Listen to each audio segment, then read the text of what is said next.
मार रिजवान कहाना लाली साहब, शहर और हल्का की सियासत को किस नज़र से देखते हैं आप? किस पार्टी को आप सपोर्ट करेंगे? शहर और हल्के की सियासत आपको भी बखूबी नज़र आ रही है और मुझे भी, मैं भी देख रहा हूँ कि किसके साथ सियासत, तो वो डेफिनेटली मार गुलाम मोहम्मद लाली के साथ। कि आप कुछ कुछ यंगस्टर्स को इस्तेमाल करके अपनी सियासत को ज़िंदा करते हैं, इसमें कितनी की सच्चाई है? जो नौजवान होते हैं वही किसी मुल्क का सरमाया होते हैं या किसी कौम का सरमाया होते हैं। I am proud of youngster of Laliya city. ये नौजवान अल्हम्दुलिल्लाह मुझसे मोहब्बत करते हैं, इतने किसी के साथ भी नहीं करते। प्रोग्राम टाकरा के साथ मलिक खालिद शरीफ आपकी खिदमत में हाजिर है। आज हमारे साथ शामिल हैं प्रोग्राम टाकरा में शहर की मारूफ शख्सियत, शहर लालिया की जान जिन्हें कहा जाता है, मार रिजवान कहाना लाली साहब। जी अस्सलाम वालेकुम। जी वालेकुम सलाम खालिद भाई। रिजवान साहब क्या हाल है? ठीक है। जी अल्हम्दुलिल्लाह, शुक्रिया खालिद भाई। सर आपसे आज हमारा टाकरा है, कुछ सख्त सवालात भी होंगे, कुछ आसान सवालात भी होंगे। जी भाई। तो सबसे पहला सवाल आपसे ये है कि शहर और हल्का की सियासत को किस नज़र से देखते हैं आप? और आइंदा किस पार्टी को आप सपोर्ट करेंगे? बिस्मिल्लाहिर्रहमानिर्रहीम। खालिद भाई, शहर और हल्के की सियासत आपको भी बखूबी नज़र आ रही है और मुझे भी, मैं भी देख रहा हूँ। तो जहाँ तक जनरली बात करूँ तो मैं कोई सैटिस्फाइड नहीं हूँ, क्योंकि सियासत में भी एक रवायात होती थी हमारी, एहतराम होते थे, लेकिन आज के दौर में वो तकरीबन वो ख़त्म हो खत्म चुके हो हैं। गया। तो इस लिहाज से मैं कोई पुरुमीद भी नहीं हूँ। और दूसरा सवाल आपका कि किसके साथ सियासत, तो वो डेफिनेटली मार गुलाम मोहम्मद लाली के साथ। ठीक है। अच्छा, आपके बारे में ये तासुर भी है कि आप कुछ कुछ यंगस्टर्स को इस्तेमाल करके अपनी सियासत को ज़िंदा करते हैं। इसमें कितनी की सच्चाई है? जी खालिद भाई, ये आप बिल्कुल सच कह रहे हैं। लेकिन उसमें आप ज़रा ये सोचें कि जो नौजवान होते हैं वही किसी मुल्क का सरमाया होते हैं या किसी कौम का सरमाया होते हैं। अल्हम्दुलिल्लाह शहर के नौजवान, मैं उनको मोटिवेशन देता हूँ और मुझे मैं I am proud of youngster of Laliya city, क्योंकि जितने नौजवान अल्हम्दुलिल्लाह मुझसे मोहब्बत करते हैं, इतने किसी के साथ भी नहीं करते। और उसकी मेन रीज़न क्या है कि अल्हम्दुलिल्लाह मैं उनको एक अच्छी कन्वर्सेशन उनके साथ करता हूँ, मुस्बत सोच के साथ उनको आने वाले मुस्तकबिल के लिए एक अच्छा उनको गाइडलाइन देता हूँ, इसीलिए मेरे साथ होते हैं। तो मुझे तो ये बहुत खुशी है, अगर कुछ लोग समझते हैं कि मैं इस्तेमाल करता हूँ, तो ये उनकी अपनी सोच हो सकती है। नौजवान, मैं समझता हूँ कि हमारी ताकत हैं और हमें अपने जो हमारे तजर्बात या मुशाहिदात हैं, हमें वो आने वाली नस्ल तक मुंतकिल करने चाहिए, ताकि वो आने वाले वक्त में लालिया शहर की तरक्की और अपने मुल्क की तरक्की के लिए अपना मुस्बत किरदार अदा कर हाँ, सके। सही। अच्छा, सुनने में ये भी आया है कि आपने हर दौर में एमपीए और एमएनए से मुफ़ाद उठाया है, हर इलेक्शन में। फिर इलेक्शन गुज़र जाने के बाद कुछ अर्सा के बाद आप उन्हें छोड़ भी देते हैं। क्या ये तो सच है? ये मैं अब इसका सवाल का जवाब, आपने बड़ा सवाल किया है। पहली बात तो ये है कि मैंने बचपन से लेकर ग़ालिबन 84 में, मैं पहला इलेक्शन में मैंने बज़ाते खुद मैंने भाग दौड़ करके वो इलेक्शन में हिस्सा लिया था। वहाँ से लेकर टिल 2018 तक मैं मार गुलाम मोहम्मद लाली एक ही ग्रुप में रहा हूँ। ठीक, 2018 में हमारे कुछ मेरा अजीज़ बेटा तैमूर अमजद लाली, उसकी वजह से मुझे चंद दिनों के लिए वो कुछ अरसा के लिए ड्रॉप करना पड़ा। और जहाँ तक मफादात की बात है, तो मैं उस इंसान को इंसान ही नहीं समझता कि जिसके किरदार और गुफ्तार में फ़र्क होता है। तो अल्हम्दुलिल्लाह मफादात ना मैंने मार गुलाम मोहम्मद लाली से हासिल किए हैं और ना मैं ऑन रिकॉर्ड कह रहा हूँ कि तैमूर अमजद लाली से हासिल किए हैं। अगर आप मफादात ये समझते हैं कि कोई नाली बनवा दी, सोलंग बनवा दी, कोई सड़कें बनवा दी, तो वो मेरा बुनियादी राइट है। जिन लोगों से मैं वोट लेके इनको देता हूँ, तो क्या उनके मफादात का तहफ़्फ़ुज़ करना मेरी ज़िम्मेदारी नहीं है? बिल्कुल, वो आपकी और रह ज़िम्मेदारी गई में मेरे शामिल है। ज़ाती मफादात की, तो ये मैं चैलेंज के साथ आपको भी कहता हूँ और जो लोग ऐसी बातें करते हैं, मैं उनको भी चैलेंज करता हूँ कि कोई एक ज़ाती मफाद कम अज़ कम साबित तो कर दें। बातें करने से तो इंसान बहुत कुछ, आपको भी मैं कह सकता हूँ, आप मुझे कुछ कह सकते हैं। बिल्कुल ऐसे है। अच्छा, शहर में 2013 और से लेकर 2018 तक कुछ फंड्स लगाए गए, वो कितने लगे हैं? और 2018 से लेकर 2022 तक जो फंड लगाए हैं, वो कितने लगे हैं? क्योंकि दोनों जो अदवार हैं, उनमें आप साहिब इक़्तिदार के साथ रहे हैं। जी खालिद भाई, 2013 से लेकर गालबन आपको भी शायद मैंने इनवाइट किया था जब हमने पहला सेमिनार शहर में करवाया था, बिल्कुल, सोच बदलोगे तो शहर बदलेगा। बिल्कुल ऐसे ही और है। बुनियादी मकसद उसका यही था कि शहर में अच्छे तरक्याती फंड्स लाए जाएं और उनका बेहतर इस्तेमाल किया जाए, ताकि शहर के लोगों को अच्छी से अच्छी सहूलियात हम प्रोवाइड कर सकें। तो उस वक़्त गालबन जो पहली ग्रांट हमें मिली थी मार गुलाम मोहम्मद लाली से, वो मिली थी सिर्फ़ शहर की डेवलपमेंट के लिए 17-18 करोड़ गालबन वो मिली थी, उसमें वो भी लगी। और फिर बाद में भी थोड़े बहुत कुछ ग्रांटें आती रहीं और 2018 से लेकर 2000 ये ऑनवर्ड अब 23 तक या 22 तक कह लें, जब तक हुकूमत रही है, तो इसमें बेशुमार जो हैं वो अपना ग्रांटें आई हैं शहर के लिए भी। और उसमें तैमूर अमजद लाली की तरफ से भी कोई, मैं नाली सोलंग की बात कर रहा हूँ, तो मेरे ख्याल में 10-12 करोड़ तो उनकी भी लाज़मी होगी। और इसी तरह एमएनए गुलाम मोहम्मद लाली की भी लाज़मी इतनी ग्रांट्स होंगी। तो ये इतनी तो ग्रांटें कम अज़ कम लगी हैं शहर में। अच्छा, आपने जितनी ग्रांट्स का भी बताया है, इतनी ग्रांट्स हमें मिली हैं, फंड्स का जो इस्तेमाल है, क्या मास्टर प्लान के साथ किया जाता रहा है और ईमानदारी के साथ लगता रहा है सारा फंड? क्योंकि आप हमेशा जो है हमने भी देखा है, तो आप हमेशा इदारों के दिफा में खड़े होते हैं। खालिद भाई, इस सिलसिले में ये बहुत एक लॉन्ग क्वेश्चन बन जाता है। अगर इसको मैं तफ़सील से बयान करूँ तो वो बड़ा लंबा टाइम लेगा। शॉर्टली मैं आपको बता देता हूँ कि एमएनए या एमपीए, उनका काम होता है ग्रांट्स देना, और लोकली तौर पर जो हम नुमाइंदगान होते हैं इनका ये डिस्ट्रीब्यूट करते हैं या लगवाते हैं। तो मेरी शुरू दिन से ही, या आप कुछ भी कह लें, नेचर वाइज कह लें कि आवाम का 1 रुपए का भी फंड हो, उसका अगर ज़िया हो तो वो मुझे तकलीफ देता है। और मैं उन लोगों में से नहीं हूँ जो बोलते नहीं हैं। तो मैं अपने लोगों के हकूक़ के लिए हमेशा बोलता हूँ, और वो मेरा बोलना बहुत से लोगों को नागवार गुज़रता है। तो मैं इस पर मैं सैटिस्फाइड नहीं हूँ।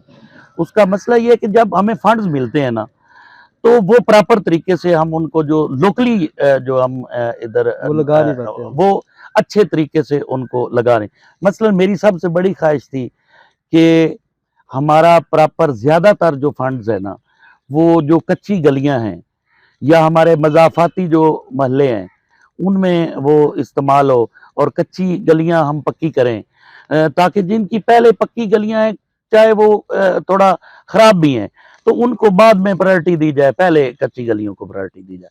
फिर निकासी आब के लिए मेरी टॉप प्रायोरिटी थी कि नाले सबसे पहले बनाए जाएँ। लेकिन अनफॉर्चुनेटली उसमें मैं, इस जो मुझे सबसे ज़्यादा अफ़सोस है और जिसकी वजह से मैं थोड़ा डिसहार्ट भी हूँ, कि जिस तरीके से मैं अपने शहर के लिए काम करना चाहता था, वो हो नहीं सका। उसमें बेशुमार मेरे रास्ते में हर्डल्स आई हैं। सही। अच्छा, ये जो हर्डल्स हैं, ये हर्डल्स या शहर में जो सीवरेज और गंदगी के मसाइल हैं, जो आप भी समझते हैं कि बहुत ज़्यादा हैं, तो इसमें ज़िम्मेदार कौन है? अवाम ज़िम्मेदार है, सियासतदान ज़िम्मेदार है या इदारे ज़िम्मेदार हैं? बेसिक मैं आपको ये बता दूँ कि देखें, 2-3 चीज़ें हैं। एक चीज़ से के लिहाज से अगर हम अपने आप को खुशकिस्मत समझें, लेकिन हैं बदकिस्मत। खुशकिस्मती ये है कि इस वक़्त भी हमारे पास 3 साइट्स ऐसी अवेलेबल है, जहाँ पानी ड्रेन गोली की तरह जा सकता है, लेकिन हम उसको यूटिलाइज़ नहीं कर रहे। हम वही पुराना, जो हम जब हम बच्चे होते थे, आप तो उस वक़्त पैदा नहीं हुए थे, जब जो हमारा पहला नाला बना था, हम आज भी उसी नाले पर डिपेंड किए हुए हैं। जब 3-4 घरों में एक घर में नलका होता था, आज तो हर घर में वाटर पंप मौजूद है। तो हम वही उसी को इस्तेमाल में ला रहे हैं। तो जिस वजह से ये सीवरेज के मसाइल दिन ब दिन बढ़ते जा रहे हैं, और उसका मेन चीज वही मैं आपको कह रहा हूं कि फंड्स का बेहतरीन इस्तेमाल। फंड्स को अब अगर हम प्रॉपर तरीके से देखिए, इस पे मैंने बड़ी मेहनत की हुई है। मैंने इस पे वाटर मैनेजमेंट वालों को बुला के पूरे शहर की वो करवाई हुई है, इसका लेवल वगैरह निकलवा के कि किस साइड का पानी किस तरफ हम उसको किस तरीके से अच्छे तरीके से उसको कर सकते हैं। जब आप देखें, जब पानी की ड्रेन तेजी से होती है ना, तो फिर कोई ऐसा इशू नहीं होता कि गंद पैदा हो। लेकिन जब पानी स्टॉप होगा तो अल्टीमेटली वो गंदगी तो फैलेगी। तो बिल्कुल ऐसे। इसमें इदारों के साथ-साथ इदारे मजबूर हो जाते हैं। सीधी-सी बात है कि इदारों के ऊपर सियासी प्रेशर होता है, सियासतदान ठीक है? ताकतवर हैं। सियासतदान ताकतवर हैं। लेकिन बेसिक हम लोग जो अपने शहर की नुमाइंदगी करते हैं, ये हमारा फर्ज बनता है। बिल्कुल, देखिए, एक बात पर अगर हम मिल के स्टैंड ले लेते हैं, तो ला मोहल्ला जिसने वोट लेने हैं उसने हमारी बात ही माननी है, बिल्कुल। वो किसी और की बात नहीं मानेगा। तो इसमें मैं सबसे ज़्यादा कसूरवार अपने जो लोकल हम अपने शहरियों की नुमाइंदगी करते हैं, ज़्यादा से ज़्यादा 100 लोग भी नहीं होंगे। मैं उनको ज़िम्मेदार, हमेशा मैं कहता हूँ, मैं उनको ही ज़िम्मेदार समझता हूँ। जब तक वो ठीक नहीं होंगे, शहर ठीक नहीं हो शहर सकता। ठीक नहीं होगा। अच्छा, शहर में गुज़िश्ता दौर में कितने ग्राउंड्स बने हैं? और जितने भी बने हैं 2018 के बाद उन पर कितनी तवज्जो दी गई है? इसके हवाले से बताएँ ज़रा।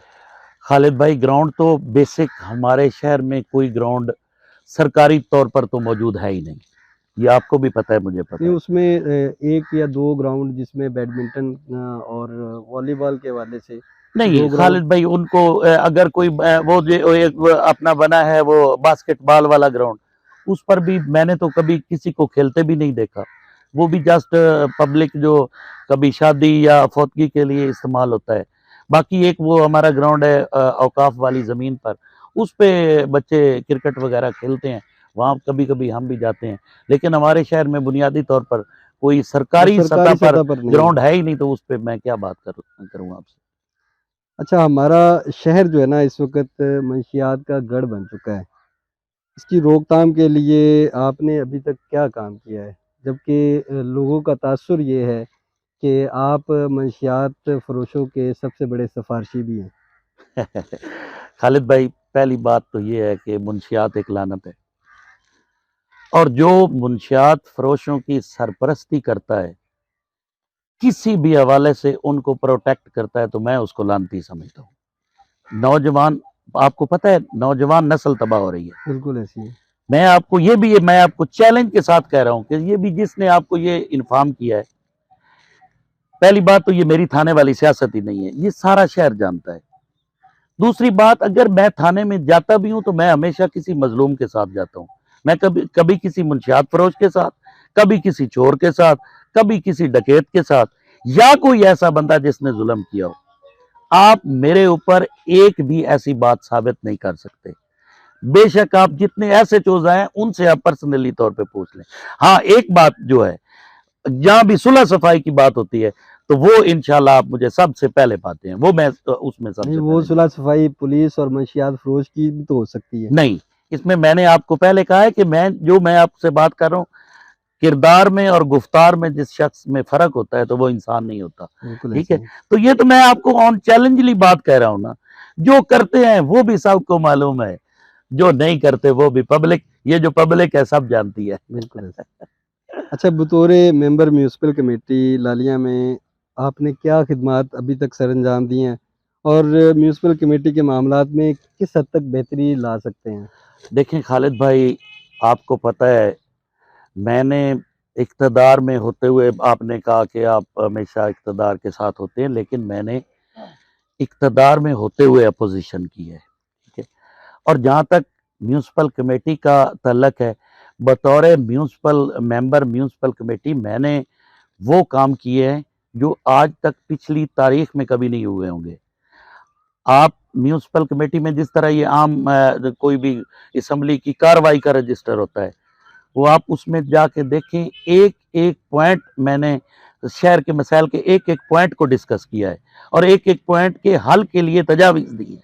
अब कोई उस पे अमल दरामद करे या ना करे, लेकिन मैंने अपना फ़रज़ को बेहतर तरीके से सर अंजाम। दूसरी बात, आप ये सिर्फ़ आप एक ठेके को ले लें, मंगल बाज़ार का ठेका आपका जब हम गए थे म्युनिसिपल कमेटी में, वो 13 से 14 लाख का जाता था गालबन।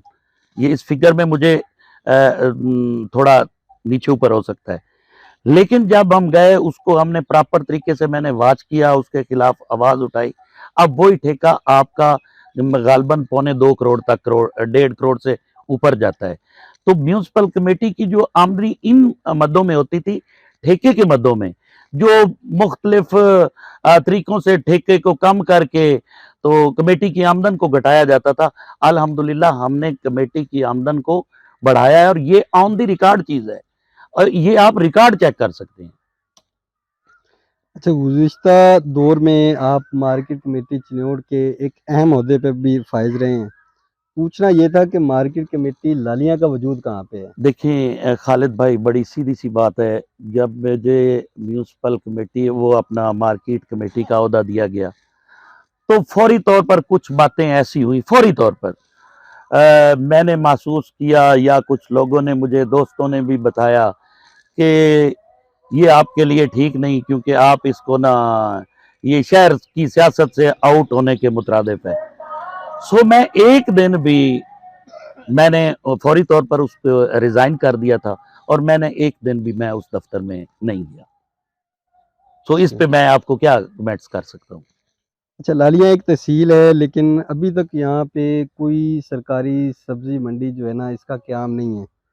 इसकी कोई ख़ास वजह?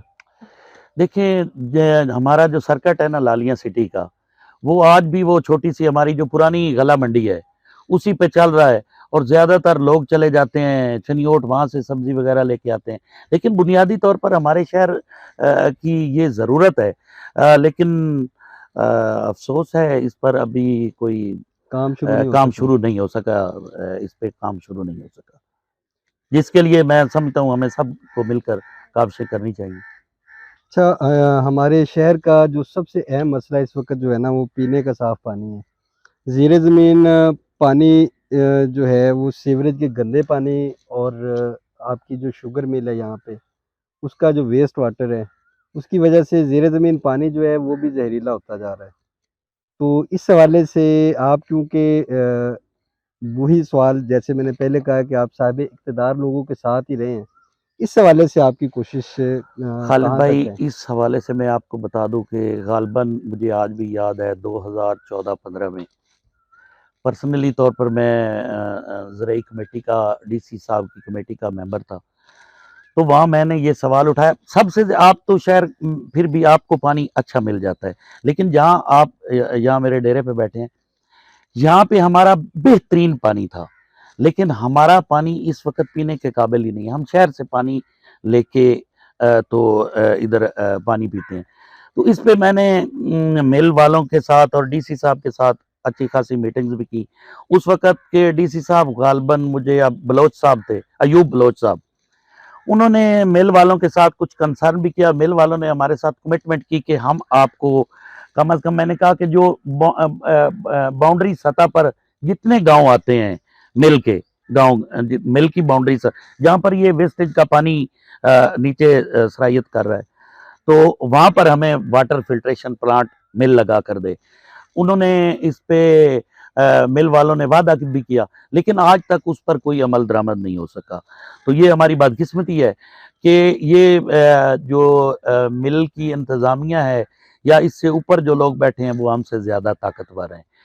ये एक पूरा माफिया है, तो माफिया का मुकाबला हमारे से इसका मुश्किल है। ज़िम्मेदार फिर किसको समझते हैं आप? इसका ज़िम्मेदार देखें जी, इस सियासतदान जो है ना, वो भी, जो जहाँ तक मेरी अपनी मालूमात है, एमपीए, एमएनए ने भी आवाज़ उठाई है। हुई भी होगी, लेकिन मेरे सामने जो बातें हुई हैं, इसको हम लेके गए, कोर्ट्स में भी लेके गए। लेकिन जो मिल माफिया है ना, वो मेरे ख्याल में सियासतदानों से भी ज़्यादा ताकतवर है। ताकतवर। अच्छा, बतौर सियासतदान अपने वालिद से आपने क्या सीखा है? और अब मौजूदा सूरत हाल में इलेक्शन किस सीट पे लड़ेंगे आप? देखें खालिद भाई, हमेशा आप अपने वालिदैन से ही कुछ सीखते हैं।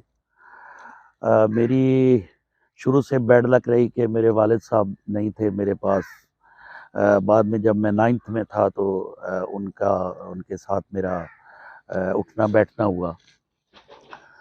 तो वालिद साहब से जो मैंने सीखा है ना, अल्हम्दुलिल्लाह मुझे एक बात पे फ़ख्र है, जो मैंने कंटिन्यू अपने वालिद की बात को रखा हुआ है कि हमेशा गरीब का साथ देना है। गरीब ही आपका सब कुछ है। गरीब को आप इज़्ज़त दोगे तो बदले में आपको इज़्ज़त ज़रूर मिलेगी और मैं उसी पर अल्हम्दुलिल्लाह कायम रहता हूँ। अच्छा, एक और पहले ही आपसे एक क्वेश्चन इस तरह का हो भी चुका है, लेकिन उससे मिलता-जुलता ही सवाल है कि सुना है आप अब सियासत सिर्फ़ जो है अपना नाम ज़िंदा करने के लिए कर रहे हैं, जबकि आप अपना सारा कारोबार इस वक़्त जो है वो बैरून मुल्क सेट कर रहे हैं। देखिए खालिद भाई, कहने की बातें बंदा कुछ भी कह ले, उसको बंदा क्या कह सकता है। देखिए मेरे दोस्त अहबाब हैं फ़ॉरेन में भी, दुबई में, तो मेरा बेटा वहाँ जॉब कर रहा है, ठीक है। हमारा सोर्स ऑफ इनकम भी वही है, ठीक। कारोबार की नहीं, किस बंदे की कोशिश नहीं होती कि कारोबार करे। मैं अपने कुछ हाथ पाँव मार ज़रूर रहा हूँ कि किसी तरीके से कुछ इतना मेरे पास आ जाए कि मैं अपना कुछ न कुछ कारोबार कर सकूँ। लेकिन स्टिल इस वक़्त तक ऐसी कोई बात नहीं है। मेरे दोस्त अहबाब हैं, मैं उनके पास जाता हूँ, ठीक है। फिर भी जाना है, बेटा भी मेरा उधर है, ठीक है, लेकिन वो भी जॉब कर रहा है। कारोबार वाली बात जिन लोगों ने आपको बताई है ना, उनसे कहें वो झूठ है। उनसे कहें कुछ खुदा का खौफ करें। ठीक। अच्छा, सुना है कि आप बड़े जागीरदार नहीं हैं, जी, लेकिन आपका अल्हम्दुलिल्लाह। जब लाइफ़स्टाइल देखा जाता है तो वो जागीरदारों की तरह ही है। ऐसा क्या इसका राज़ क्या है? देखिए खालिद भाई, बड़ी सिंपल सी बात है। मैं लोअर मिडल तबके से मेरा तल्लक है और अल्हम्दुलिल्लाह आई एम प्राउड, मुझे फ़ख्र है। आपने शाना स्टाइल मेरा देखा कौन-सा है? आप मुझे देखेंगे तो मैं रक्शे पे भी सवार होता हूँ, ठीक है। मेरे पास कौन-सी बड़ी गाड़ी है? अभी आप मेरे डेरे पर आए हैं, कौन-सा आपने शाना स्टाइल देखा है? मैं तो मलंग सा बंदा हूँ, ना मेरा कोई बैंक बैलेंस है। कोई जो मेरी अल्हम्दुलिल्लाह मेरी लाइफ़ मेरी हमेशा एक खुली किताब की तरह है और जिसमें कोई चीज़ छुपी हुई नहीं है। जिस दिन कोई छुपा हुआ राज़ आप निकाल लेंगे ना, उस दिन मेरे साथ बात कीजिए। मैं सिंपल सा बंदा हूँ। मेरे पास गाड़ी थी, अब नहीं है। आप मुझे पैदल भी देखते होंगे। मैं साइकिल पे भी, अब भी साइकिल पे चढ़ जाता हूँ। मुझे कोई फ़र्क नहीं पड़ता। अगर मैंने कुछ किया है तो अपनी मेहनत से कमाया है, हराम का नहीं कमाया। सही। अच्छा, ये आखिरी क्वेश्चन है अब हमारा। अपने मंशूर बारे आगाह करें कि आइंदा आप किस मंशूर के साथ जो है वो अवाम में जाएँगे? देखिए खालिद भाई, ज़िंदगी का कोई भरोसा नहीं होता, ठीक है? शायद हमारी ज़िंदगी में ऐसा मौका आए या ना, बुनियादी तौर पर एक बड़ी आपको सिंपली बात कहूँ, मैं डिसहार्ट हो चुका हूँ। सियासत में मैं बुनियादी तौर पर अपने आप को सियासतदान समझता नहीं हूँ, क्योंकि सियासतदान बनने के लिए जो क्वालिटीज़ होती हैं ना, वो मुझ में पैदा नहीं हो सकी। मैं बिल्कुल सिंपल और सीधी स्ट्रेट फॉरवर्ड बात करने वाला बंदा हूँ और स्ट्रेट फॉरवर्ड बात करने वाला बंदा किसी को भी काबिल कबूल नहीं होता। अब मैं आपको कहूँ कि किस सीट पर लड़ेंगे, तो ये वक़्त में भी मैं इलेक्शन ही ना लड़ूँ, क्योंकि सियासत मेरा कोई ज़रिया मुआश नहीं है और ना मैंने इसको बतौर ज़रिया कोई पेशा अख्तियार किया। मेरे लिए सियासत सिर्फ़ और सिर्फ़ बाइस खिदमत है। वो जितनी मैं खिदमत कर सकता हूँ, वो अगर मैं किसी सीट पे नहीं भी लड़ता, तो तब भी जितना मेरे बस में है, वो मैंने करते रहना है। सीटों से ना मुझे कभी कोई गरज रही है और ना मुझे कोई सीटों का कोई लालच है। जितनी इज़्ज़त खुदा ने मुझे देनी है, वो मुझे हर हाल में देगा। उसके लिए मुझे सीटों की कोई ज़रूरत नहीं है। मुझे मेरे लिए सबसे ज़्यादा है मैं वो लोग जो मुझसे मोहब्बत करते हैं या जिनसे मैं मोहब्बत करता हूँ। तो बहुत शुक्रिया। जी, आइंदा भी आपकी खिदमत में हाज़िर होंगे एक और शख्सियत के साथ।